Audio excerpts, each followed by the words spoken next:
Welcome back, all my 40K fanatics out there. And if this is your first time to the channel, welcome. I'm DJ Tims here with Tims Nation to talk to you guys about what I bring to a Warhammer 40K GT. This is an opinion-based video, but over many years of playing the game, this is what I have found has given me the greatest quality of life when playing 9 hours of 40K in a single day and moving my models from table to table in an event hall. My goal with this video is just to share some of the things that I do to make it a better overall experience and help you guys have a better experience at your events. If you haven't subscribed to the channel already, please do, and turn on the bell for notifications to be notified on more faction-focused videos, including a once-a-week battle report. With all that being said, let's jump over into what I bring to a tournament. The first thing is, moving up to the weeks of a tournament, I will start to practice transporting my army to the event hall and playing it on a table. The way I do that is I will put it in the containers and boxes that I plan on taking with me for the tournament. And when I deploy the army, I'll deploy it out of the box onto the table. And as units get destroyed, I put them away. First of all, it's just general quality of life, because I don't put all my models out at my buddy's house. We start playing a game. I get my army out by playing it. When we're done, put it away, and I can head home. It's a lot of good practice to help keep your models protected and in your containers for a longer period of time. Also, it helps you get from table to table quicker and can give you a little extra time for lunch or break or to use the bathroom between rounds, especially if your game gets pushed all the way to time or going to turn 5. I like these boxes because usually I never have a problem finding room to slide them underneath the table. The height and the thickness of them, they're really, really durable. I've been using these for many years. And whenever I have extra money, I'd rather buy more models.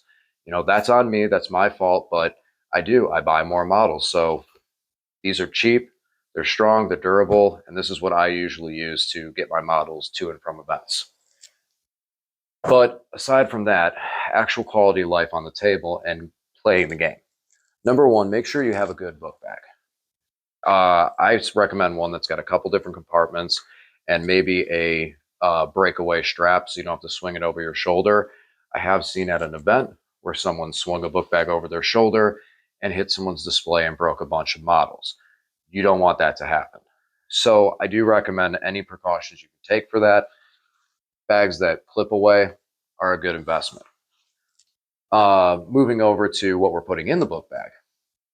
Codexes, chapter approved. Bring all your material that you have. I personally beat these books up because to me, the codexes, they never have to charge. My phone has to charge. And if I need to look up rules, these are reliable. Also, I put little dog ears and little pieces of paper in these things, so I'm able to get to certain pages. Reading the Grey Knight Brotherhoods out of your codex is much easier than reading on any app.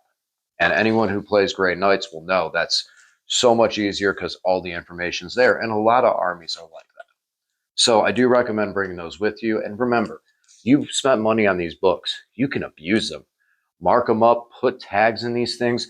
Make these things the greatest tool for finding rules that you can have on the table. It's so much easier, so much quality of life.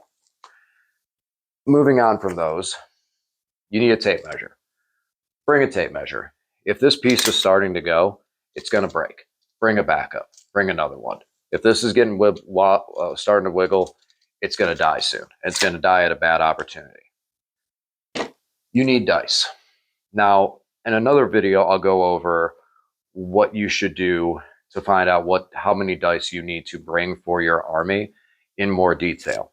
But you should have rolling dice and you should have marker dice. If you're going to mark wounds on your models with dice, please do not use the dice you roll so they don't accidentally get picked up the same. Bring some cheap single colored dice to use for wounds. I do find it easier to get some D12s or even 20-sided dice for larger units to be able to have one die on them to mark their wounds. But don't use your rolling dice to get wounds or for wound markers. How many dice you should bring generally comes down to what your army's output is. If you can put 100 shots or 100 attacks down, you don't necessarily need 100 dice, but you should have 25 so that you can do that attack sequence 4 times to simulate or the 100 dice you would have been rolling. But have that part of your army figured out. And we'll talk about that more in another video on what type of dice you should bring for what and where, just as kind of a help you build a good dice unit. Moving on from that, markers. I always tend to bring a couple poker chips with me. These are from right now for my Necrons. I use these to mark my will be done and the 5-up invuln that I can kick out. I still keep them with me in case my opponent doesn't have a sufficient way of marking where their abilities go, so I can keep track of them. And other little events come up that you may want to have something to mark it or remember. So I always recommend having an extra additional marker of some sort with you, just in case. I personally never leave home without these, and every time I find something like these, I buy them and I hold on to them in case I lose one. I bring 3-inch measuring device, 6-inch measuring device, 2 inches on the corner. I bring these things with me, and I use these things more than I use my tape measure, because, and including the big ones I use the most, the 9-inch measurers. These guys are all over the table, and it lets you really see what's going on from so many angles. These things can be put down to show you where you can deep strike in, where you're zoning deep strike out. And you can leave them down there so there's no question of, listen, this is 9 inches, you're not deep striking in here. And it really speeds up the game to not have to measure and play around with a tape measure on 9 inches to where you're putting your guy. Just using a measuring stick. These ones are great for when your opponent gets close, you put them out there and say, here's where heroic intervention range is. These are great for that. And these things, the 2-inch thing is great for coherency. You can really take I've taken a 20-man warrior unit and spread it out over an entire deployment zone to cover for deep strike nearly, and do it in seconds because of the 2-inch measuring stick. And it makes taking the time to do those coherency bricks and making these large bricks so much faster. These things are just amazing. 9-inch deep strike makes the game so much faster, and it helps you move to keep deep strike and reserves from arriving behind you without having to measure every single corner with these things. They're very, very useful, and anytime I get these, I always bring them with me.